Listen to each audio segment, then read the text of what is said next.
Prepárate para adentrarte en historias que desafían la lógica, relatos de encuentros inexplicables y fenómenos que te helarán la sangre. Cada semana, exploraremos casos aterradores, hablaremos con expertos y escucharemos las experiencias de oyentes que han tenido un roce con lo desconocido. Así que apaga la luz, acomódate y únete a nosotros en este viaje hacia lo desconocido.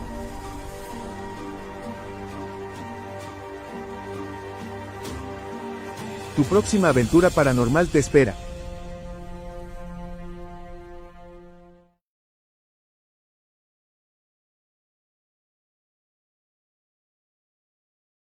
Gracias, David.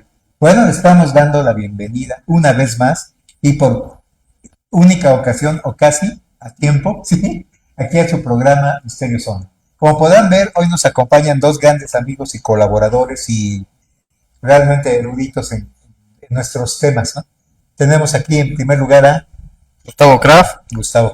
Nicolás Gutiérrez. Nicolás Gutiérrez también. Y vamos a hablar de un tema, pues ya se imaginarán de qué tipo de tema, ¿no? Ni más ni menos que de los personajes, mejor dicho, el origen o el trasfondo de los personajes de la obra de nuestro buen amigo Gustavo Kraft. Y bueno, hablando con Fer, igual ahorita aquí con el maestro, él está mencionando que a mí lo que me inspiró a hacer esta saga, yo soy muy fanático de los monstruos y bueno, estamos hablando también detrás de cámaras de Hugo Gerca, que también le gusta lo oscuro. Sí. A él a lo mejor un poco más lo pop, ¿no? Yo siento como que el Mike Myers, el Jason, Ajá, cosas sí. de esas, ¿no? Sí, sí, más de... Y yo no, yo soy un poquito más como nuestro amigo Guillermo del Toro, Ajá. que en una masterclass que yo estuve con él, bueno, yo no estuve hablando con él, sino que lo escuché hablar allá en Jalisco. Me gustó lo que él dijo, que cuando era niño, ahorita que está lloviendo, dice que le encantaba meterse a las cloacas de allá de Guadalajara, según eso narró. Dentro del PRI. No, o sea, hay cuestiones fantásticas. Fantástica, Y decía que como niño, no, esa no.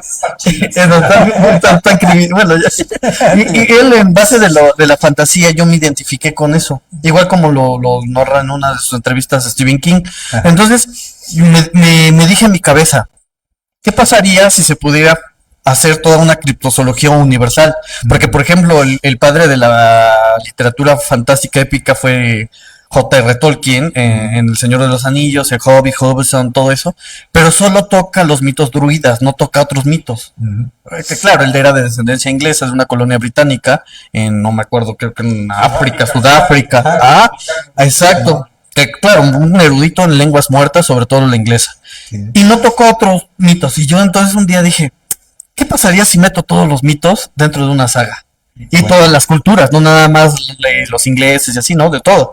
Y eso es una cuestión esquizofrénica hasta cierto punto donde involucra a todos los personajes, pero también meto la historia, Sí. porque se me ocurrió Ah, meter ¿no? reyes vivos, Sí. que en su momento fueron vivos, ¿no? Y estábamos hablando de Oserg, que al reverso es Creso. Ujú. También meto a Ciro, pero a Ciro ya no lo meto al revés, ya no. ¿Por qué? Porque hago una fusión de reyes para hacer a mi antagonista principal.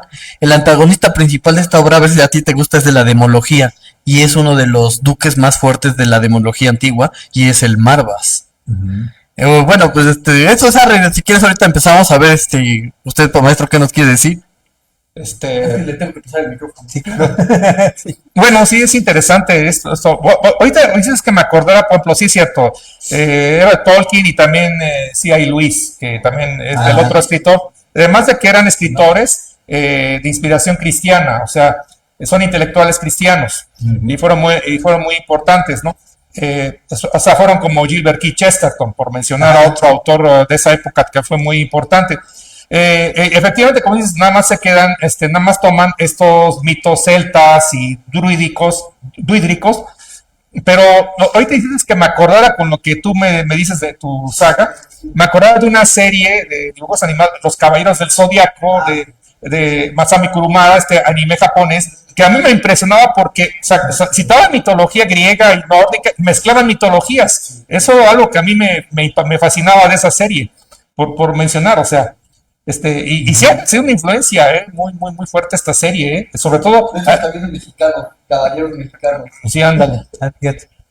Fíjate que ahora que estabas comentando eso, el jueves que anduve, bueno, siempre ando investigando en internet sobre los temas extraños, los temas insólitos, y me encontré una página nada más que no la copiaba bien. Por eso digo, no, pues esta va a salir recortada sobre la mitología de los jinn, la árabe, muy buena. Ah, sí, sí, los persas, de hecho, es árabe, Sí. los musulmanes, Los seres eso del también fuego, vienen ¿no? aquí, sí, Ah, son los genios. Ahorita que mencionas, tiene genio. ahorita que menciona eso del maestro Fer, quiero resaltar en mi investigación detrás del trasfondo de Arrey. Yo soy muy fanático de nuestra cultura, los mexica, los prehispánicos, bla, bla, todo eso, ¿no? Y traigo aquí al programa, yo no sabía. En la investigación que hice para lo de Arrey, investigué que hay hasta 12 castas de nahuales. No solamente es el famoso nahual, que pensabas el famoso nahuakishi, no. Sí. Son 12 nahuales, de 12 jerarquías diferentes que tenían los mayas, los aztecas, bueno, todas esas culturas. Pero está bien interesante. Y yo para hacer este personaje, lo muestro aquí en la cámara, este es el dorconiano, este personaje hace una alusión a una Está combinación. tan feo que no salió. No, sí, ahí está. No, está retrasadísima la imagen. Sí, pero no importa. Pero ahí está el buen dorconiano. Y este hace una alusión, una combinación de los romanos Ujú. con los nahuales. Ah, mire. Y hago resaltar nuestra cultura prehispánica, pero también con la europea, ¿no? Que son los romanos. ¿Por qué? Porque el imperio romano hasta la fecha se conoce como el imperio más antiguo, imperial, que fue más de expansión. Porque ya vinieron otros imperios, ¿no? Que los visigodos, Sí, los sí. catafactas, que los mongoles, que se considera el imperio más grande de... O sea, nadie ha podido igualar lo que hizo Gengis Khan, según... pero yo me quedo con los romanos, Sí. porque Gengis Khan no abordó tantas cosas intelectuales. Ese nada más llegaba y a lo bárbaro, a lo tonto, matar por la fuerza. En cambio, los romanos eran muy intelectuales, hasta a tal grado que hicieron el Código Civil, que nos respalda los derechos humanos, Bueno, las leyes. hasta hace poco, ¿eh? Antes de las cuartas transformaciones. Ya se acabaron con todo. Bueno, eso ya es algo más No, y es en serio, ¿eh? de criptozoología. Es de criptozoología, pero siniestra. Y bueno, entonces quiero rápido compartir estas 12 características de nahuales. Y para empezar rápido, ¿qué es lo que significa nahual? Nahual viene de nahui o nahuali, que significa lo oculto o lo disfrazado. Ah, mira. Y eso es lo que a mí me gusta de mi saga. Yo oculto los significados. El lector tiene que forzarse a descubrir qué estoy diciendo. Ay, Porque también es una combinación de religiones. Hablo de los islámicos, de los musulmanes, de los cristianos, de los judíos, de los gnósticos. de los gnósticos. Sí, de hecho los gnósticos vienen en el libro que se llama Rey de Reyes, porque vienen todos los reyes más importantes de la historia vueltos fantasía aquí. Ajá, Uno de mis reyes, ya se ve que a ti te va a gustar o se ve que te gusta, y también igual te Fer, hablo del rey dragón. El rey dragón acuático, ¿sí sabían cuál es? Era para los que pelearon contra los romanos en las guerras púnicas. Cartagineses. Los cartagineses, ¿sabes quién mencionó? El más poderoso militar, Aníbal el Grande. Ahí viene Aníbal y es el dragón, rey dragón, Dagón. Sí, fue el contrincante fue el general romano Escipión. Escipión. Y te digo que es bueno este maestro. Híjole. Aquí en México hubo una entidad parecida, ¿no? A Huizotl, Ah, sí. que sí, también sí. era. De los aztecas, de los... Sí, que también andaba por ahí, debajo del agua. Sí, sí, sí. Sí, igual como el Ashitol, que era un animal como nutria, que tenía una mano en la cola y bajaba a los pescadores y los ahogaba. El ahuichicol. También había también cuando vi la actual razón de los estudios de historia de la secundaria. Ah, Me acuerdo que mencionaba el maestro. El maestro mencionaba también entre los aztecas, que ellos tenían un ritual del Año Nuevo. Tenían que prender un fuego, había un ritual del fuego nuevo Del fuego cada año. Y tenían que prenderlo los sacerdotes, tenían un tiempo limitado para prenderlo, porque si no se lograba prender, entonces vendrían los jijimiles, que eran unos monstruos que los iban a devorar si no se lograba prender el fuego nuevo. Sí, se me quedó muy grabado. No, y efectivamente hay todo un bestiario. De hecho, hay un libro de un autor que se llama Peniche, se llama Bestiario Mexicano, que es muy interesante porque hace un recuento de todas estas monstruos, criaturas míticas prehispánicas. O sea, y luego es interesante lo que dices de los nahuales, porque es que el nahual no tiene en México no es un solo concepto, sino son varios, ¿no? Desde ese animal que es parte de tu alma que está en el bosque, es una. Ándale, el alma totem es otra es una criatura que afecta, te destruye las cosechas. Es la invención española. Exactamente. Pero actualmente también se tiene. El logo de otro es una criatura que se presenta en forma de un anciano o una mujer, pero que te castiga, te ataca y te extorsiona, te golpea y te pide que le des una ofrenda y te sabotea para seguirte. Pero hay un ritual chamánico para librarte de ese es otro, o sea, una criatura como fantasmal, etcétera, ¿no? O sea, varía el nahual y se me hizo, ahorita me estaba acordando de una película, bueno, va a ser una novela, una trilogía que le escribió Philip Pullman, un escritor británico, que se llama La Brújula Dorada. Nada más se filmó, sí, pero nada más se filmó la primera. O sea, no, a diferencia de otras sagas, no se pudo filmar. Me hubiera gustado que se filmara toda porque se me hizo muy interesante la primera. La dirigió Chris Wells. Pero se me hizo muy interesante que también hay me da la impresión de que es un universo alterno, o sea, no es el universo donde todos los seres humanos tienen un animal que es así como que los acompaña, que es así. Entonces, siempre me dio la impresión de que el autor se inspiró de una de las opciones del nahual mexicano. ¿Sí? Y también me llamó la atención que ahí se basaron en una idea del taumaturgo inglés John Dee, que fue muy importante, fue una de las figuras más importantes del Renacimiento, y él, pues y por cierto que hicimos un programa sobre Giordano Bruno aquí el maestro y yo, y algo que se me hizo muy interesante es de que fueron muy amigos los dos. O sea, Giordano Bruno era alguien que sostenía la pluralidad de los mundos habitados, pero John Dee, él como que él fue uno de los precursores de la idea de otras dimensiones, de universos paralelos. O sea, esa novela se inspira en una idea de John Dee, y John Dee decía que en el Polo Norte había un portal dimensional, un portal a otro universo. Entonces, en la novela se basan de esa idea de John Dee, por eso viajan al Polo Norte y todo lo que les sucede ahí, en toda la aventura que tienen para llegar ahí a ese lugar, ¿no?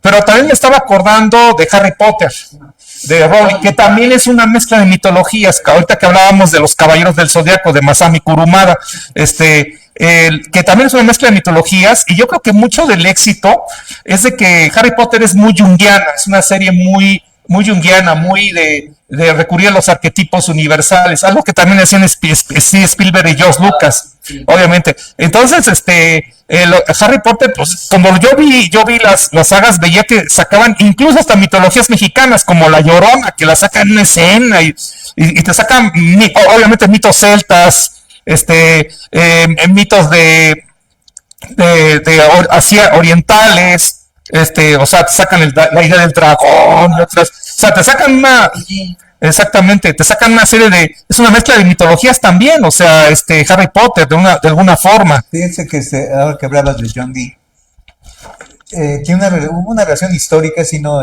mítica o imaginaria, sino histórica, porque llegó ahí el espejo de obsidiana, llegó a la reina Elizabeth la primera, llegó a través de John Dee. O sea, y llegó de acá, de México.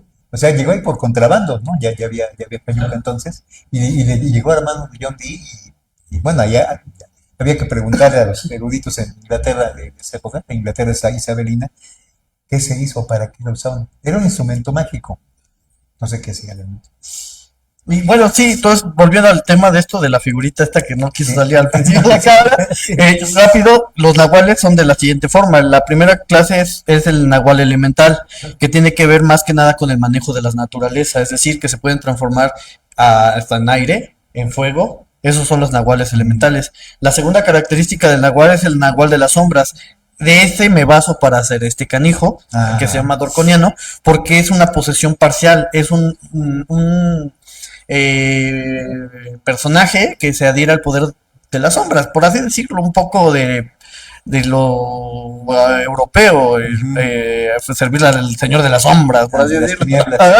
Luego está el tercer nahual, que es el nahual errante. Pierde el control de su propio poder, que es decir, es un nahual, pero que lo transforman en nahual en contra de su voluntad. Exacto. El cuarto es el nahual vengador, y esos eran los nahuales justicieros, que de hecho salió una película de ese tipo de nahual, no sé si la vieron, salió en Netflix, de unos narcos que lo quieren matar y se transforman en nahual. ¡El coyote! ¡El coyote! De hecho, hay una película de dibujos animados que es la Nahuala. La Nahuala, que también sale, pero hay la leyenda de la Nahuala, que tiene una concepción, es de dibujos animados. Ahorita se me fue el nombre, Ricardo Arnaiz, es el creador de la película, y tiene una concepción negativa ahí del Nahual frente a concepciones católicas o exactamente, pero también el Nahual también se hace referencia a un hechicero, a hechiceros malignos que me parece que pueden transformarse en animales, ¿no? Exactamente, que toma la serie Coyote, toma algo de esa parte. Exacto, cobra venganza. Eso. Sí, entonces es complejo el concepto del Nahual, que en México nos conocen por esa mitología, pero es compleja dentro de México, es diversa. ¿Tiene alguna relación con el concepto del licántropo entre los griegos? ¿O qué? También es una... Bueno, acá que retomas de esto, de la mitología griega que también viene aquí, solo que el primer hombre lobo es Licaón, y esa fue una maldición que se le dio el dios Zeus a un canijo, no me acuerdo el nombre, que se pone medio loco en contra de los dioses, y dice, tú vas a ser mitad bestia y mitad humano, y el Licaón es el primer hombre lobo en Grecia, pero el hombre lobo está en varias partes del mundo. Va a ser mitad bestia y mitad humano. La primera te vas al Congreso. Y la otra... sí. Y también tiene semejanza con lo que decíamos ahorita de la serie Coyote, con ese tipo de nahual que se transforma en bestia para cobrar venganza, ¿no? Y por ejemplo, ahorita que mencionabas el licántropo que viene de la mitología grecorromana, por ejemplo, ahorita me estaba acordando mira, una vez di un taller de novela antigua, por ejemplo, que les recomiendo leer la novela antigua porque, por ejemplo, el Satiricón de Petronio, ¿no?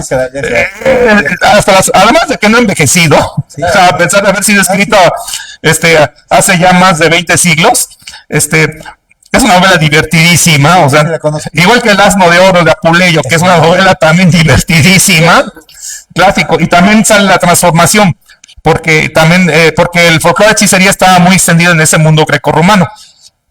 Por eso, hace poco hicimos un programa sobre que el libro de los prodigios de Julio Obsecuente, que revela mucho de estas cuestiones, de las creencias que había ahí en esa época. Bueno, entonces en esa novela del Satiricón, además de que en la novela del Asno de Oro de Apuleyo sale la pobre víctima, el pobre personaje principal que termina como burro y todas las...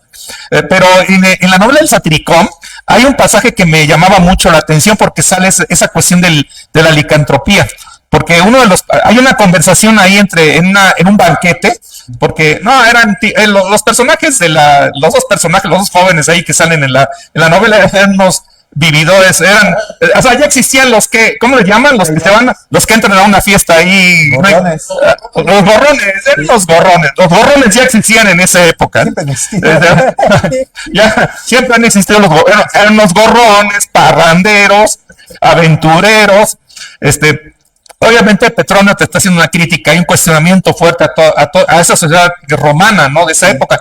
Entonces hay una conversación donde un esclavo les va mencionando algo que le sucedió, que iba por el campo con un amigo suyo en la noche y él les describe cómo de repente él se convertía en un lobo. Y entonces me llamó mucho la atención porque presenta ya muy fuerte ya la creencia de la licantropía muy muy fuertemente arraigada, ¿no? Exactamente como algo real, ¿no? A ver, sí, está muy padre. Te digo que esta cosa va y bueno, ya las últimas clasificaciones me interesan más porque ya es donde me inspiré para hacer el Dorconiano. Es el Nahual fase quinta, bueno, el Nahual quinto o naturaleza quinta, y es el Nahual guerrillero, que es lo que ocupaban los aztecas y los mayas para la guerra, y eran estos famosos guerreros jaguar, guerrero águila. Sí, se transmutaban según, ¿no? Folclore. De ahí se viene la idea de aquí, de crear porque el Marbas es el dios pagano, que cuando lo resucitan necesita guerreros que no necesiten de espadas. Ajá. Y dice, no, yo necesito guerreros que por su propia naturaleza sean guerreros. Y entonces el mago rojo le dice al Marvas, yo conozco a los hombres híbridos del mundo nuevo. Y hace hincapié a los aztecas, a los de América. A los americanos. Entonces, haciendo alusión a los europeos cuando vienen aquí a conquistar, el Marvas va a ver ese tipo de hombres que existen en el Nuevo Mundo, del otro lado, de Arre, porque en Arre hay 9 continentes, haciendo alusión a los lemurianos, también Atlantis o Atlántida y el país de Mu. Entonces va al país americano, pero no el actual americano, sino el americano de la época de Pangea, pero cuando existía Rodinia, otro tipo de formación de los continentes. Ujú. Entonces vienen a este mundo y encuentran al guerrero águila, entonces le quitan su espiritualidad y hacen a los guerreros contrarios a los aztecas puros y hacen al guerrero negro. Ah, mira. Y ese es basado en eso. Y luego viene el nahual curandero, que ese ya es el bonito. Es el que cura mediante la medicina, se transforma en un animal para curarte también una enfermedad espiritual. Ahí entra el chamanismo. Ahí entra el chamanismo, exacto, esta es la clase 6. En la clase 7 es el nahual astral, que se me late también, bueno, para los que le meten al pecho. ¿Por qué? Porque es un animal de proyección, no es físico, no se transforma de forma física, sino se proyecta en los universos posibles. Oye, ¿tú no vieron una película que se llama Wolfen, con W, Wolfen? No, esa yo no. Está basada en una novela de Whittle Strieber, el autor de Comunión. Sí.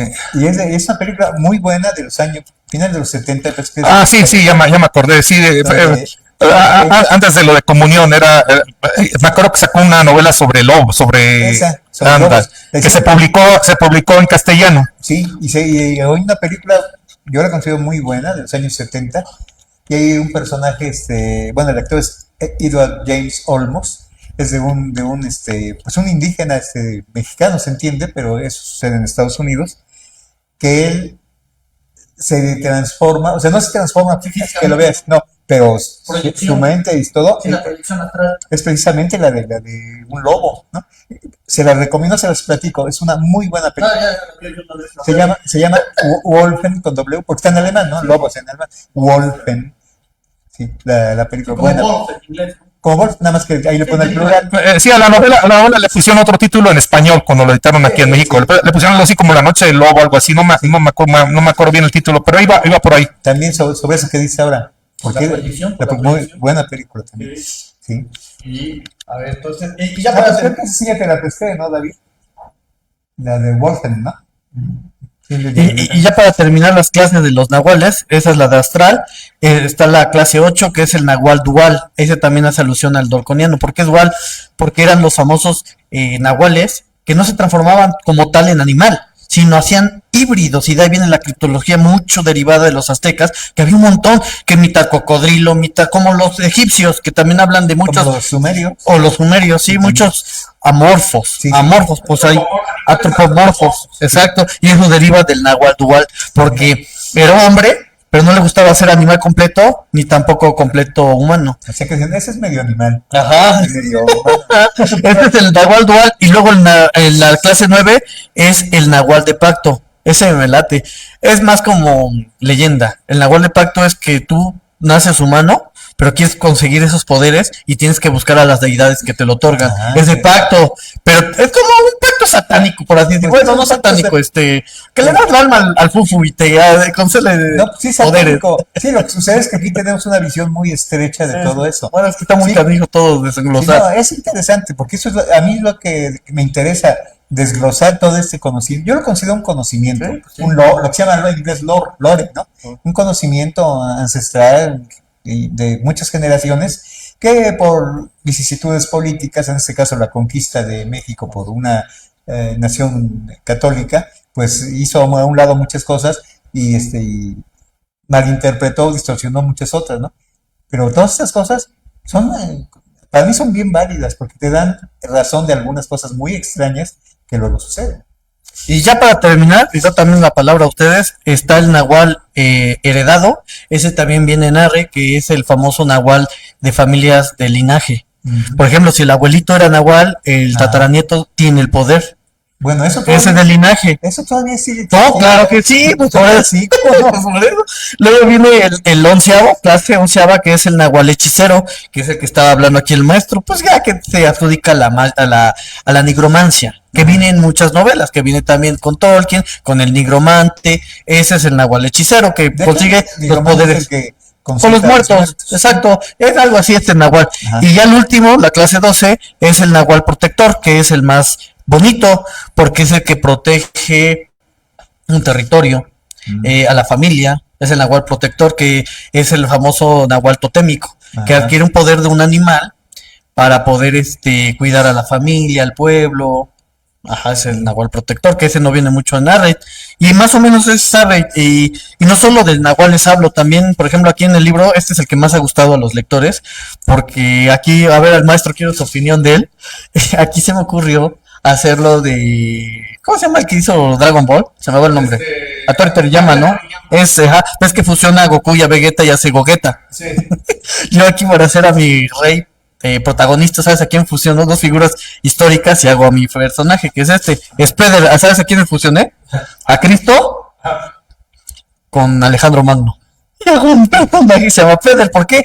Porque si tú investigas en la historia, ha habido muchos reyes, Sí. pero ha habido reyes que son excepcionales y Alejandro Magno hasta la fecha, a historiadores, lo sigue asombrando la capacidad que tenía para conquistar. Porque este hombre no solo conquistaba por la fuerza o por la belleza, porque era muy bello. Muchos dicen que era homosexual, otros que bisexual, ya, muchas cosas, ¿no? No, de hecho sí era, no era ningún pecado. No era pecado, pero es que no era como la homosexualidad de ahorita. Al no ser católicos no tenían sus prejuicios. No, claro, pero tenían otra concepción de amar al hombre y a la mujer, porque era una cultura helénica. Acuérdate que eran los iguales. De hecho, pues ves que a la mujer no la veían como igual, la veían como solo para darle hijos. Pero fíjate, ahorita que estoy diciendo, mezclas el personaje. Yo digo personaje, ¿no? Personaje. O sea, yo cuestiono mucho no sé si existió o no, su existencia física, al menos como la conocemos. Como ¿de conocemos. Alejandro? No, de Jesús o de Joshua. ¿Sí? Sí. Fíjate lo que son las ironías de la historia. Precisamente el cristianismo vino a acabar con la cultura helénica, que precisamente quien lo instaura fue Alejandro Magno, ¿sí? Que fue una época de excepcional libertad, de conciencia, de cuestionarse, de discutir, ¿no? Y precisamente, acuérdate el caso trágico de la filósofa y matemática Hipatia, allá en Alejandría, que una turba de cristianos, porque además en esa época era un insulto, o sea, era un insulto pero era real, ¿no? Lo estaban escribiendo. Una turba de cristianos la despedazan literalmente, ¿sí? Asusadas por un tal Kirill o Cirilo, ¿sabes? Que luego lo hicieron Cirilo, lo hicieron San, ¿sí? O sea, fíjate, es interesante. También tiene cosas oscuras. Porque es el Gremorio de él, el Gremorio de San Cirilio. Ah, mira, no sabía yo. Sí. Sería el Sancerillo. Sería Sancerillo, ¿no? Sí, digo, es interesante esto porque digo que eso es bueno de que los tomas y los ves, que no son tan diferentes, ¿no?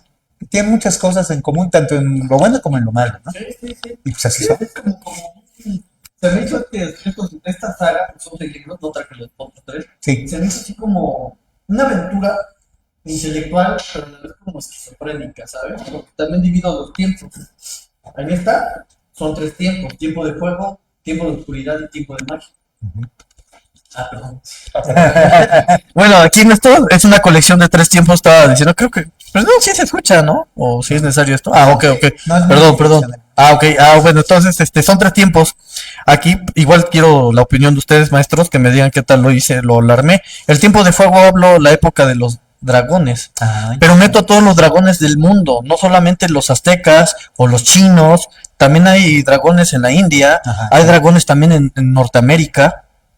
También, sí, también hay dragones en Sudamérica con los incas, que era el dragón del sol, o The Son of Sun, o Dragon of Sun. El cártel de los dragones. No, ese ya es, Sí, es moderno. es moderno. Pero bueno, el chiste es que aquí, pero también hago alusión a la prehistoria, porque toda esta onda es historia combinada con fantasía. Leí un libro muy interesante de un autor canadiense que hizo ahorita un libro que se está haciendo muy escandalizado en Canadá, que se llama Afterman, Después del Hombre. Después del hombre. Este es el mismo escritor que hace un planteamiento que en la prehistoria, Porque una cosa es la ciencia convencional, es lo que dicen muchos eruditos. Todos los científicos te quieren meter siempre en la caja, pero no solo está todo en la caja, ¿qué hay afuera de la caja de lo que nos hemos encargado en otros programas? Así Lo es. paranormal, etcétera, etcétera. Es como ahorita el meteorito que se viene acercando, que muchos dicen, es un simple meteorito, Atlas 31. Pero ¿y si no es eso? Porque el comportamiento que está haciendo ese objeto no es como un cometa normal.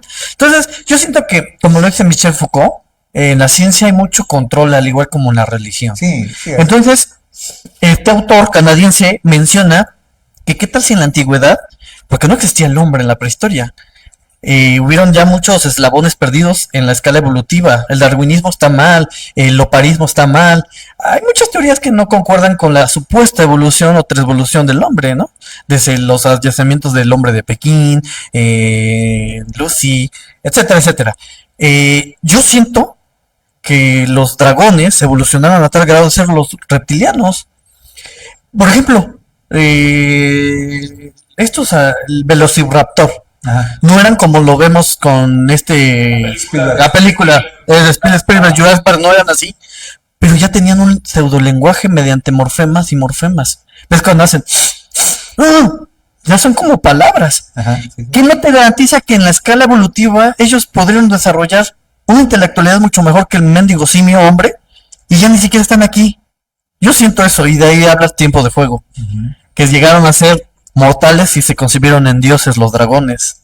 Luego de ahí viene el Tiempo de Magia, que hace alusión a todos los grandes magos, entre ellos el rey Salomón, Sí, sí. con las clavículas. Sí. También hablo de eso. Y en Tiempo de Oscuridad meto la época del oscurantismo. Hago alusión a la peste bubónica, pestis virus, de la pulguita, ¿Se por una- la peste bubónica. A ver, de todo eso, a ver, quiero, ¿ustedes qué opinan? Pues bueno, sí, bueno, es interesante esto de, o sí, la saga, ¿no? Eso de presentar ahí varias épocas, ¿no? Y, por ejemplo, lo de pues sí, los dragones, sí es cierto, o sea, hay mucho tipo de dragones. Lo que pasa es que nosotros tenemos la idea del dragón europeo medieval y del dragón chino, como que son los que más, pero pues también en la India y en Persia y ¿cómo se llama? Lo que es actualmente Rusia, Europa del Este, había conceptos de tener sus dragones. Sí, es que me acordaba de un episodio de la serie Kung Fu, esta que protagonizaba David Carradine hace ya mucho tiempo. ¿Cuál es el 73? Sí, me acuerdo, hay un capítulo hay una escena de un capítulo que no puedo olvidar, donde, tú ves que la serie trataba que iba el David Carradine, o sea, que personificaba a Kane, este monje budista chino que va ahí por el viejo oeste, ahí. Pero hay un origen que sucede en el primer capítulo, que él asesina a un príncipe abusivo, Sí, lo mata de un el sobrino del emperador, me parece que era. y entonces sale huyendo y llega a Estados Unidos donde Y lo siguen persiguiendo ahí porque lo ponen ahí cártel de recompensa, entonces pues se tiene que esconder, tiene que estar, anda nada más vagando, pero siempre se encuentra con un personaje y entonces él de alguna forma lo orienta espiritualmente o moralmente, éticamente. Entonces, o sea, hay un encuentro siempre ético, que era lo interesante de la serie, Es un juego. que encontraba personajes diferentes y tenía un encuentro ético con ellos. Entonces, hay un capítulo que me llamó la atención donde convive con un indígena americano, un indígena de Estados Unidos. Y me acuerdo que hay una parte donde los malos los prenden a los dos, los dejan amarrados ahí en el campo, y entonces el indígena él llevaba 2 tatuajes, uno de un dragón y un tigre en los brazos. Y me acuerdo que el indígena le dice, oye, cuando ve el dragón dice, oye, es una serpiente, ¿verdad? Y entonces ya le corrige el David Carradine, no, es un dragón. Wan Shine Kane, se llamaba Kane el personaje. Entonces le corrige, no, pues es que es un dragón, ¿no? Entonces me quedó muy grabada esa escena. Bueno, además de otras de esa serie que algo tenía que se me quedaron grabadas muchas escenas, ¿no? No, repetas, quienes la vimos, nos seguimos acordando por todas estas cosas. De alguna manera se adelantó a su tiempo, ¿no? Sí. Bueno, también hay una tradición, su padre también hizo muchos películas de terror, ¿no? John Carradine, ¿no? Y hizo en México películas, ¿eh? O sea, su padre, que fue un gran actor también. No, de hecho, la familia, porque su hermano Kit Carnes también es un actorzazo, Sí, también. un excelente actor. Su padre fue un actor muy famoso y curiosamente filmó un buen número de películas de terror aquí en México, para el cine mexicano. Como dato, Sí, no solamente en Estados Unidos, como dato cultural. sí, así es. Y bueno, pues más o menos todo esto de ver películas, de ver anime, de ver series, me empapé pues para la saga. Y ahorita que estaba mencionando aquí el maestro de los dragones, eso también hay armas emblemáticas, si ustedes pueden ahorita hablar de esas. El bastón de mando. Exacto, o está Desde también, ahí viene, sí, sí, sí, o está también el anillo del Nibelungo, el anillo de Salomón, que según te lo ponías y hablabas con todos los seres de la tierra. Ah, sí. Sí, del mono, de la mitología china. Ah, ¿es China? Sí, es China. Sí, es el. También hay una India parecida del Reino Unido. Sí, de Y también en los libros sagrados de la India aparece el mono también como, ¿no? como, sí, y también, Que era cuate de Rama, ¿no? ándale, sí, exactamente, y había guerras, o sea, donde había ejércitos de monos, o sea, enfrentándose. Sí, con tecnología, porque aparecen naves, armas nucleares, pistolas de rayos, que es una de las cosas más intrigantes dentro de los libros sagrados de la India, ¿eh? Sí. Ahorita que todo eso menciona el maestro es muy cierto. Yo cuando leí el Siddhartha Vadita, el Ramayana y todo eso, dije, oye, güey, ¿qué pedo? O sea, la historia convencional nos hace la historia lineal y la verdadera historia es así. Sí. No, Y eso además, es Harry también. Es es un viaje esquizofrénico en el que te plantea que la realidad, para pronto, Harry está basada en una frase de Isaac Asimov, el padre de Yo Robot. Isaac Asimov dijo una frase que me motivó a hacer esto. ¿Qué tan lo real es lo real? Y si estamos viviendo una fantasía, eso es. La realidad es una fantasía. Pa' pronto. Y eso es rey. Por eso juego con muchos reyes, con muchos imperios. Y volviendo las armas. Inventé, eso sí ya es un invento mío, si se puede decir invento, pero como dice el rey Salomón, no hay nada que invente el hombre. Todo está reinventado bajo la sombra del sol. No lo inventamos, solamente lo revolucionamos o hacemos como el artista, pintar sobre pintar. Y inventó un arma que se llama Zornok, que al reverso es Cronos, y es la espada del tiempo. Es una espada que solamente lo manejaban los demonios de otra galaxia, porque es cuando los hechiceros magos, o los negros, que era el Marvas, hacen una convención, abrieron un portal. Más o menos me inspiré en la película de The Mist. Si la vieron de Stephen King, que habla en un portal y les carga la chingada. La niebla. Algo así me inspiró. Ajá, algo así me inspira porque hacen un portal y en ese portal atraen los demonios. Sí, sí. Y por eso la dimensión demoníaca confronta la dimensión del hombre. Y cuando se convergen, hacen alusión a la época del oscurantismo. Los demonios, las pestes, las guerras, todo eso lo atrae a este demonio. Mi demonio se llama el Herland. Y trae esa espada, que en sí no es una espada, es una celda, en ese artefacto es una celda que contiene cautiva y viva la esencia de Krosot, que es el primer hijo de Daduba. Daduba, en mi mitología, porque yo invento una mitología, pero mi mitología está basada en la física cuántica. Daduba es un dios que invento desde las teorías de Albert Einstein, de la cobertura del tiempo, también de la teoría de las cuerdas, lo meto ahí, eso es Daduba. Es un dios que no es dios, pero a la vez se cree y se destruye. Y también me inspira en el dios primogenio del universo de Lovecraft, Azathoth, que para Lovecraft ese dios era un dios imbécil, que creaba y destruía sin concepto y sin propósito. Pero Daduba no es imbécil. Daduba en sí mismo ni siquiera es un ser. Es como te podría decir. Bueno, Daduba es una cosa como un bostezo. Y hago la teoría del Big Crunch con el Big Bang, que cuando se abre, se retrae. Y eso todo viene en R. Fíjate que ahora que hablabas de que en el cetro, en el báculo de poder, hay algo, me acuerdo de algo. A mí me interesa mucho lo real que hay en todo esto. Me gusta en sí, o sea, estéticamente lo disfruto mucho, toda esta de imaginación, todo esto. Sí, pero también a mí me interesa, siempre desde niño me ha interesado qué hay de realidad en eso. O sea, que eso no, yo lo considero que son indicios de realidad de alguna manera, desde alguna perspectiva y desde alguna circunstancia muy definida. Me estaba acordando de don Gaspar de Guzmán, conde duque de Olivares, que fue el regente de España mientras el rey, que era Felipe IV, se dedicaba a la cacería, porque le gustaba cazar animales del monte y también cazar a las esposas de sus cortesanos. Entonces, en lo que él se divertía, el que hizo cargo del gobierno fue don Gaspar de Guzmán, que por cierto padecía de gota y siempre llevaba un bastón, pero era un bastón que en la parte de arriba se hacía grueso, ¿no? Y mucho se habló en su tiempo de que él era un nigromante y que lo que llevaba ahí guardadito en el bastón, era precisamente su demonio familiar. ¿Sí? Es interesante y eso fue real. Por cierto, quien mandó a Juan de Palafox y Mendoza aquí a la Nueva España fue don Gaspar de Guzmán, el conde duque de Olivares. Y eso se conecta con una cosa que yo tengo, una sospecha que tengo desde hace algunos años, de que la biblioteca palafoxiana, mientras tuvo poder este señor, pues nadie se metía con él. Sí, ya había volanteo, y había maledicencia así de boca a boca y todo lo que quieres, pero no le podían hacer nada, pues era el protegido del rey, nada más. Pero ya cuando cayó de la gracia del rey, pues ya se fueron con él, y lo quisieron acusar precisamente de hechicería, de nigromancia, pero no pudieron porque no encontraron su libro de hechizos, sí, su grimorio, digamos, ¿no? Y no se lo pudieron encontrar, nunca lo pudieron acusar formalmente ante la Inquisición. Pero yo digo, ¿y si se lo trajeran aquí a la biblioteca palafoxiana?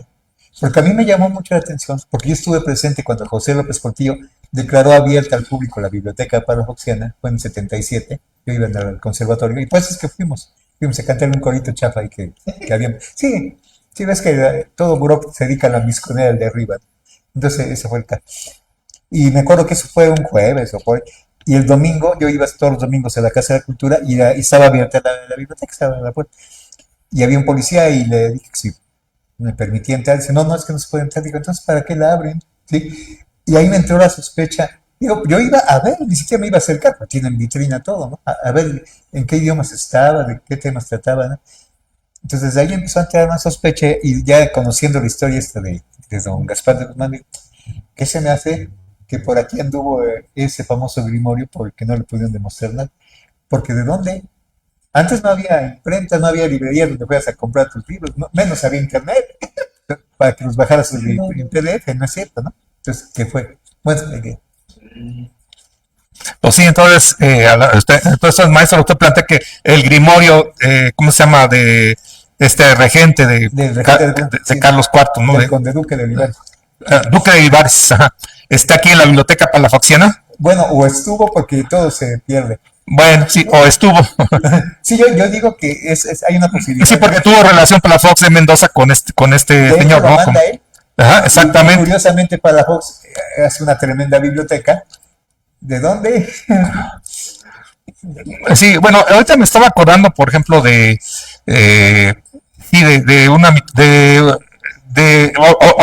que habíamos hablado de los nahuales, me recuerda curiosamente a dos mitos, uno de Sudamérica y otro de Estados Unidos. Por ejemplo, hay un mito urbano popular muy extendido de Estados Unidos, que es el de los skinwalkers. Así que son cuates que se transforman, sí. O sea, son los seres que se transforman pero para hacerte daño. Ahora, ese mito es indígena, es lo que es muy interesante, que es un mito que ya viene de los pueblos originarios de Norteamérica, pero curiosamente lo adoptó la población blanca, los de origen europeo, lo adoptó y está muy extendido, es una creencia muy extendida entre la población blanca también, o sea, y actualmente en el Estados Unidos racionalista y tecnológico y todo lo que tú quieras, es una leyenda urbana, un mito muy extendido, ¿no? Y me remite en cierta forma también a una de las vertientes de los nahuales, o sea, una de las categorías que tú mencionabas.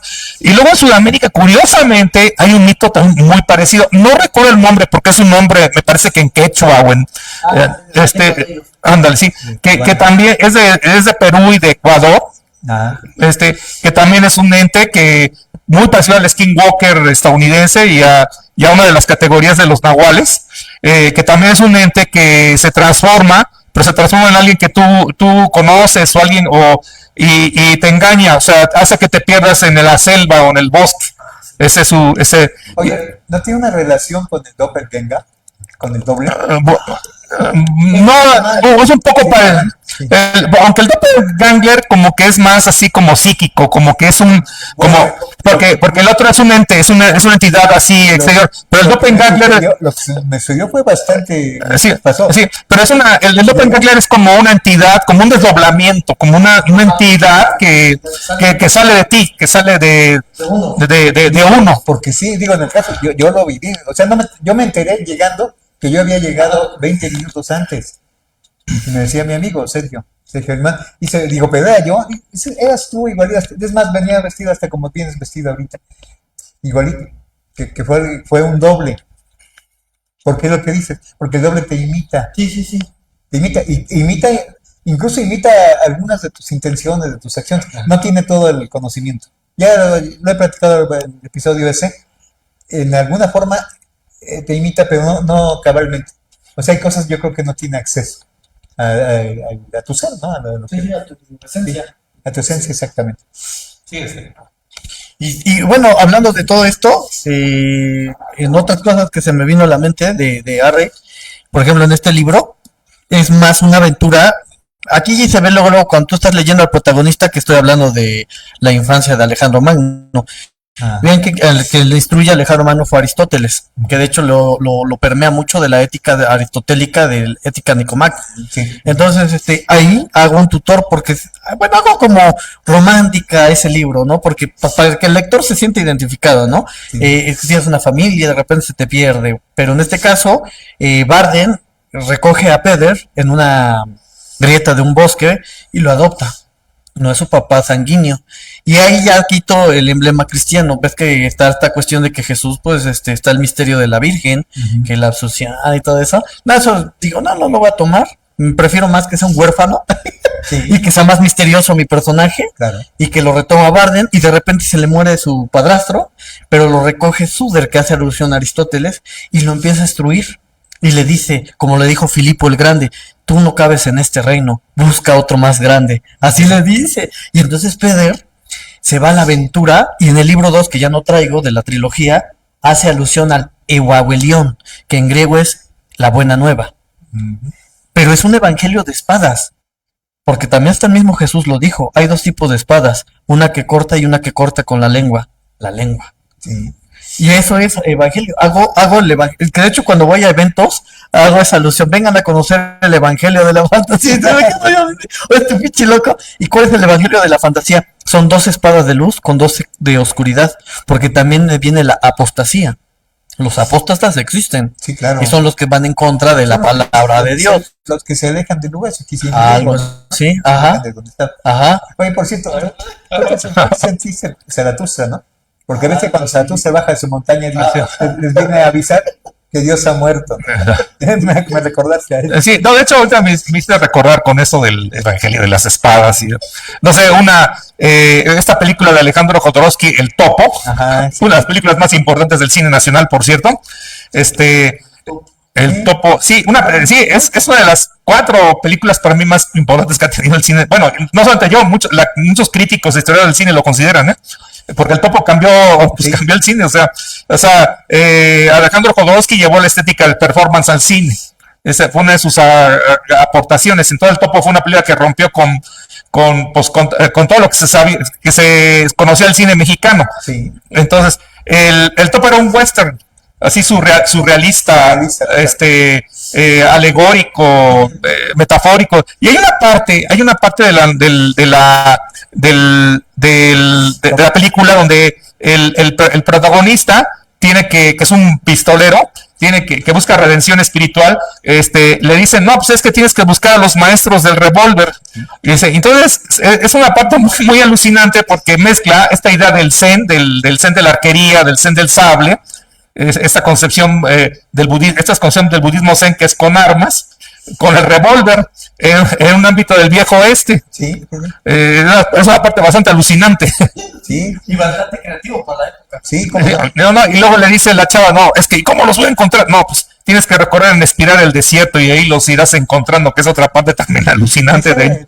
Esa cuando la vimos, cuando la estrenaron, nadie la entendía. Ya después, muchos años después, sí, ya empieza uno a agarrar la onda, ¿no? Yo era colaborador de un programa de cine que pasaba en SICOM, en la estación del gobierno, de Eduardo Sabugal, el cuñado de José Ramón Cantalapiedra. Y un programa me lo dedicó sobre el topo, donde digo, ahora sí le entendí toda la película.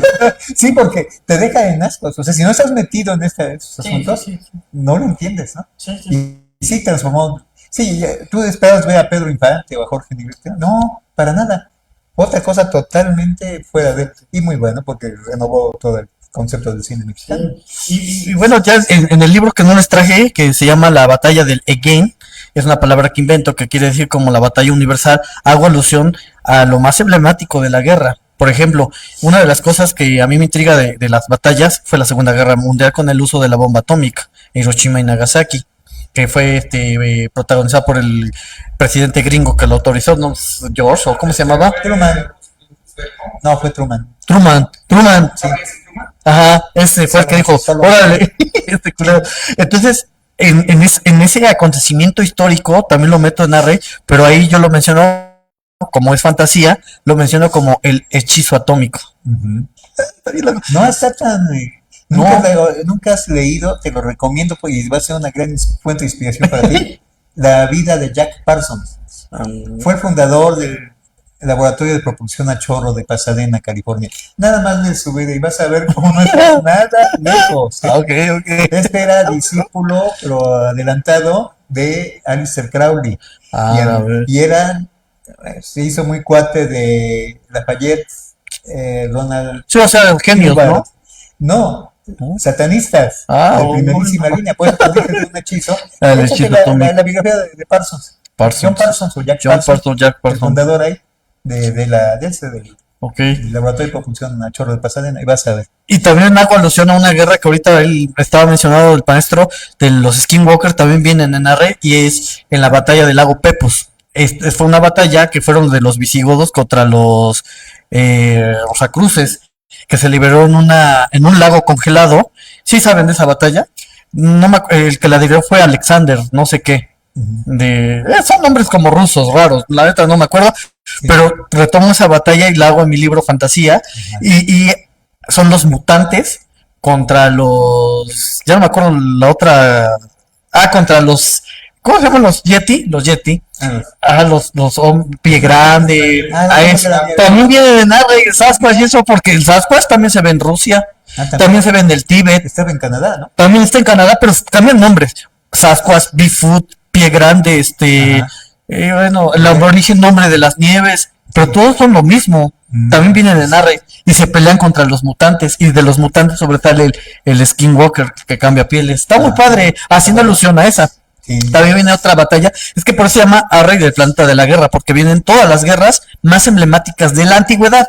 No toco ya guerras actuales, como la de ahorita que Ucrania y no, eso no, sino antiguas, sobre todo las batallas que se libraban mediante la espada.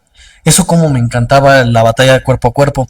Por ejemplo, si les gusta mucho la cultura helénica, se supieron que la batalla más grande que se libró contra los persas fue la que hizo Alejandro Magno, que se conoce como la batalla de Gaugamela, que fue donde derrotó a Darío III.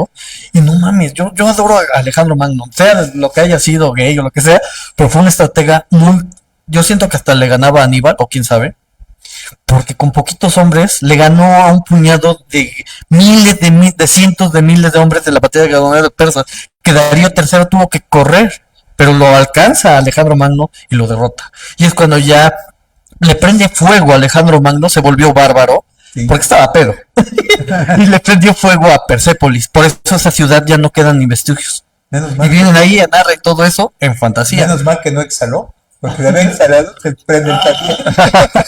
Porque sí, queda muy pedote la Sí, Alejandro. bastante.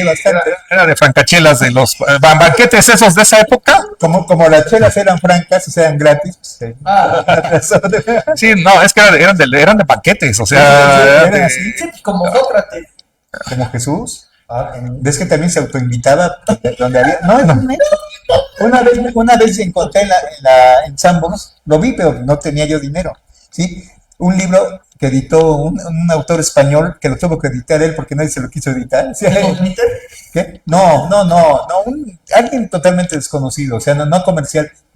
Y se trataba de que encontró un personaje coincidía con los rasgos que, bueno, que se describen de Jesús, pero que era un gorrón profesional, que se autoinvitaba a los banquetes, se ponía hasta atrás, y digo, está buenísimo el libro, sí, pero no tenía yo, y ahí explican al principio, nadie se lo quiso editar, ¿no?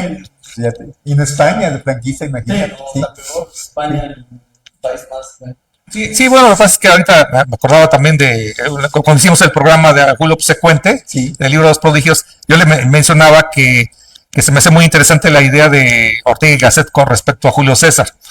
Que también fue un genio militar bien grueso porque tuvo batallas donde iba con pocos hombres y ganaba. O sea, también sus grandes genios que ha habido, y también era un hombre que se adelantó mucho a esa época, como describe Ortega y Gasset, pero por eso lo asesinaron, por eso nadie lo comprendió, porque tenía una concepción política del Estado, pero del Estado ya moderno, o sea, rebasaba ese concepto del Estado-ciudad, de la polis, que todavía dominaba en esa época del imperio. Sí. Eso por un lado, ¿no? Y por ejemplo, ahorita hiciste que me acordara también bueno, ahorita que hablabas de la bomba atómica y que mencionaste ¿cómo se llama? Este científico de Pasadena, del laboratorio que fue discípulo de Aleister Crowley, Jack Parsons. Por ejemplo, de que en esta película que a mí se me hizo muy buena, que ganó el Oscar, de Christopher Nolan, la de Oppenheimer, sí, de hecho fue una de las mejores películas más importantes de esa época porque hace como una especie como de biografía Nolan del padre de la bomba atómica, pues en sus aspectos más polémicos, ¿no? Más conflictivos, ¿no? Pero lo que me llamó sale en la película y es muy cierto, es que tanto Oppenheimer como otros científicos que colaboraban con él eran grandes lectores de los libros sagrados de la India.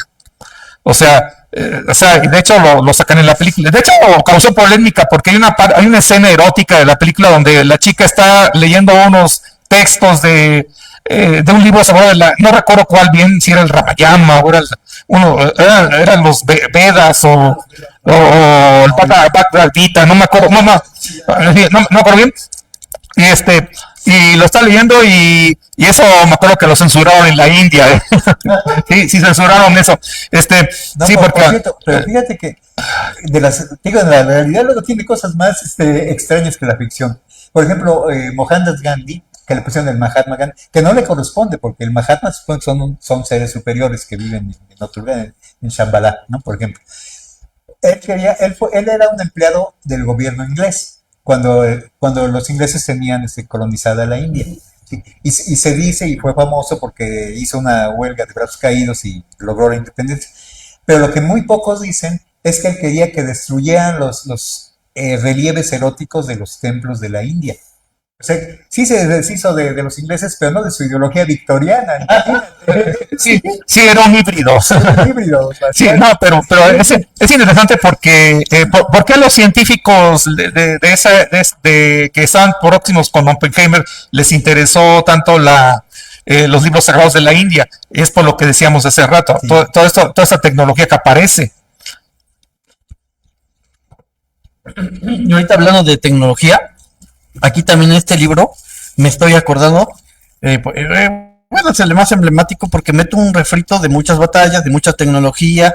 Viene que los apóstatas, que son 12 hechiceros de oscuridad que manejan las 12 espadas de oscuridad, le dice el Marvas, que es un maestro supremo, les dice, necesito que me traigan los 7 gremorios. Y son 7 libros que los tienen custodiados 7 monjes en su corazón. Y hago alusión a estos 7 grimorios que están muy coleccionados. Por ejemplo, se me fue el nombre de este grimorio. El que dicen que no fue hecho aquí en la Tierra. Uno que son de pinturas bien raras y que tienen una el códice Voynich, exacto. Es el libro más misterioso. Ese viene ahí y según lo tiene en un corazón un monje. Y viene otro códice que se me fue el nombre. San Cipriano. También viene ese. Pero son 7 ya son mucha investigación que hice que metí a mis personajes y los empiezan a perseguir. Y ya cuando los atrapa, los controlan, le sacan del corazón, le sacan los códices del corazón y el Marvas se los come. Y ya cuando se los come se convierte, porque el Marvas, vuelvo a decir, alusión a la demología, dicen que el Marvas es el maestro de la tecnología, que es capaz de transformar al hombre y hacerlo bihumano. hacerlo una máquina como el Terminator. Ajá. Entonces, y aparte viene la teoría también de Jacobo Hindenburg que controla la Matrix. El Marvel supone que controla todo lo que es mecánico. También es algo muy al pensamiento de René Descartes, el universo mecánico. Sí, sí. Entonces el universo mecánico lo controla el Marvas.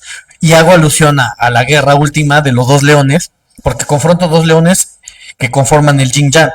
El Yin Yang es la mezcla de lo blanco con lo etéreo, y por eso está toda esta cuestión de encimados. Dos colores supuestamente ajenos, pero que son lo mismo. Uno es la privación de los colores y el otro es de la combinación de todos los colores. Entonces, estos dos leones cuando pelean, hay una escena donde le dice Peder a su círculo de espadachines, ustedes me tienen que entregar. Lo mismo que pasa en el cristianismo. Y lo entrega, y el que lo entrega es Judas, ¿no? Pero no se llama Judas, no me acuerdo cómo le pongo su nombre. Y cuando lo entregan al maestro, lo empalan en la espada en Sorno, pero se transforma ya en la fase divina, y es cuando confronta al Marvas. Todo eso viene en R, pero hace una alusión a toda esta combinación de conocimientos vueltos fantasía, o volverlos así, fantasía, entretenimiento, y viene también, ahorita en este libro, hace también alusión a las guerras púnicas. Ajá. ¿Por qué? Porque no voy a tapar a mi rey, bueno, no fue rey, fue militar, a mi rey general muy interesante que fue Aníbal. Aníbal para mí se me hace extraordinario, ganó tantas guerras, y sabían, y quiero hacerle esta pregunta, de ahí viene este libro, porque este libro hace ese cuestionamiento, porque también trato de hacer filosofía mediante la fantasía, y mi cuestionamiento para usted, maestro, es, ¿qué hubiera pasado si Aníbal el Grande hubiera derrotado a Roma? Porque estuvo a un pelo de rana calva de matar a los romanos. Fue por todos los Andes, hizo una travesía que nadie se lo creía y le llegó por atrás. Los Alpes. Sí, llegó por los Alpes, perdón, no eran los Andes, se fueron los Alpes, sí, se me fue el pedo. Eran los Alpes, perdón, Los Alpes. pero llegó por atrás y así, y fue matando, y la batalla más emblemática fue la de Cannes. Y ya cuando derrotó a todos, y a Drubal, y a, no sé, bueno, a Drubal es su hermano, el otro, Escipión, ya no tenían milicia, porque toda la milicia los romanos la tenían en África. Estaban muy ocupados jodiendo a los cartagineses, pero solo porque Aníbal era muy humano y muy amaba a su hermano, le dijeron en África, ya tenemos a tu hermano culero y a tu familia, la vamos a matar. Se regresó. Si no se hubiera regresado, Roma. Y quién sabe qué hubiera sido la historia occidental. ¿Cómo hubiera sido la historia sin Roma, maestro? Bueno, Han ganado los cartagineses. mira, hay un género, hay actualmente un género literario de novelas que son novelas que plantean así como distopias no sé cómo la llaman distopia, pero de situación, de tal de describir el mundo si no hubiera ocurrido tal hecho histórico. Por ejemplo, hay una novela, no recuerdo ahorita su título, sobre qué hubiera pasado si el sur hubiera ganado en la guerra civil de Estados Unidos, ¿no? Hay otra novela muy fantasiosa, no recuerdo el nombre del autor, que plantea que los aztecas conquistaron a los españoles. Ándale, sí, hay que recordar. Sí, ándale. Ándale, sí, creo que es esa, me parece que es esa. Es decir, entonces, o sea, hay todo un género literario que plantea mundos así, mundos posibles si no hubiera pasado tal hecho histórico. Ajá. Es obvio que si hubiera Aníbal hubiera destruido Roma, hubiera descabezado Roma en aquella época, sí habría sido otro contexto histórico diferente, ¿no? Probablemente la cultura cartaginesa sería como el punto de referencia de la evolución posterior de la sociedad occidental. Esa podría ser. Pero yo pienso que los cartagineses de todos modos se hubieran nutrido de la herencia helénica. Sí, por supuesto. Sí, porque era el faro en esa época, la cultura helénica. Era la fuerte, exactamente. Un momentito. David, de casualidad tenemos algunos comentarios, saludos o algo así. Saludos, maestros. Gracias. Leticia Díaz. La maestra Leticia Díaz Gama, gracias maestra. Dice, excelente programa. ¿De quién? Igual, Leticia Díaz. También. Gracias por su elogio. Gracias. Bien padres los críptidos. ¿Perdón? Bien padres los críptidos. Iván Corona. Iván Corona. Es que a ver, es que no te entendí. Aquí está escrito críptidos. Sí, no, críptido lo entiendo perfectamente. Son esos animales que... Sí, pues sí, como la amorfos. criptozoología. Ajá. No, lo que no entendí fue antes. Excelente programa. No, eso sí, yo no entendí. No, de Corona, que nos decía algo de los que... Iván Corona, sí. Hay una película, ahí está. Ajá, que se llama Proyecto Dinosaurio y que habla sobre el Moke. ¡Ah! El Moke Bembele. Sí, es un dragón de los africanos. Bueno, como dinosaurio. Como De hecho, es dinosaurio. muy parecido al Brontosaurus. Al Brontosaurio. Y de hecho, también el Moke Bembele viene aquí. Sí, bueno, para Sí, que- sí. Y bueno, haciendo toda esta alusión de las guerras, de eso, ahorita que el maestro también mencionó a Julio César, también viene aquí en Arrey. De hecho, también viene Cleopatra. No debe de faltar esa mamacita aquí. Y Cleopatra, lo que hizo con Julio César fue que lo hizo un títere. Cleopatra dominaba a Julio César, por eso también. Mira, Marco Antonio. Sí, y hasta se fue más títere Pues sí. que hasta. Sí, sí, que por eso Shakespeare hasta hizo Romeo y Julieta a base de su amorío de estos dos. Se inspiró Shakespeare en eso, sí. Pero bueno, el chiste aquí de Narre, mi Cleopatra se llama Drapata y es una bruja que traiciona a los de su linaje. Está muy interesante, también meto romanticismo y todo eso. Sí, tenía algo de bruja, ¿no? Sí, sí, y aparte era sabia, dominaba 4 idiomas de la época, ¿eh? No era tonta la No, señorita. no, no. De hecho, también lo menciona Cleopatra. Yo tuve que estudiar mucho a la figura de Cleopatra para darle vida a mi personaje, porque mi personaje le hice muy sexy. Y leí el libro de El arte de la seducción de Robert Greene. Y Robert Greene dicen que de la historia, las más seductoras mujeres fue Cleopatra indiscutiblemente, otra fue Marilyn Monroe, y no me acuerdo qué otras 5 más. Son 7 en total mujeres que dices, cabrón, o sea, qué capacidad Sí, sí, sí, de sí, dominio sí, con las claro. mujeres y con los hombres. Sí, Y volviendo al tema de Julio César, a mí Julio César sí se me hace títere de sus emociones. Hay un rey que también lo metí aquí, que es Marco Aurelio, el que era un hombre estoico. sí, sí. Fue el mejor que tuvo Roma para mí. Y ese se controlaba, él decía, no, yo no me voy a dejar influir por el sexo y todo eso. Sí, es que lo que pasa es que Marco Aurelio, ya, bueno, ya mi último comentario. Sí, Es que Marco Aurelio encarnaba un caso muy raro en la historia, este ideal que Platón planteaba del rey filósofo. Ajá. Por eso Marco Aurelio nos da la impresión de que, bueno, pues sí, fue el más, como en términos coloquiales mexicanos, hoy el más fregón de los emperadores. Igual que, por ejemplo, por poner ejemplo, nuestro Nezahualcóyotl. Ajá. También, No manches, sí, cierto, poeta. también, pero en el nombre llevado, que fue un genio, fue un genio, en el nombre llevado a su destino. Ya. Se quedó hambriento de todo. Sí, O sea, el coyote hambriento, ¿no? sí, Se quedó ándale. hambriento del placer, hambriento de todo. De todo, pero sobre todo de conocimiento, porque fue un hombre que sí, Sí, realmente de conocimiento y de todo, y que fue un genio, ¿no? Realmente. Entonces sí, mi comentario es ese, que Marco Aurelio encarnó ese ideal del rey filósofo. Bueno, pues solamente me resta darles las gracias a ustedes que nos hicieron el favor de escucharnos, de comentar. Esperemos que haya sido muy estimulante esa plática, como suelen serlo también cuando los tenemos aquí con Gustavo y con Nico. Y pues, a ustedes, invitados de Gracias. super lujo, que podemos darnos el gusto de platicar estas cosas así tan amplias, así tan minuciosas al mismo tiempo y finalmente tan apasionantes, ¿no? Porque eso es lo que, al menos es el concepto que yo tengo del conocimiento, que si un conocimiento no te apasiona, pues ¿para qué lo tienes, no? Sí. Por eso. Y bueno, ya también para terminar la saga Arrey, que es el eslogan se llama Arrey del planeta de la guerra, se está transformando ya ahorita en una marca porque generalmente lo que jala con los jóvenes es que también les muestres a los personajes, no es el aspecto también intelectual, sino también comercial. Y pues, nada más rápido en cámaras muestro ¿no? Que me dijiste, se ve parece al peje. López Obrador.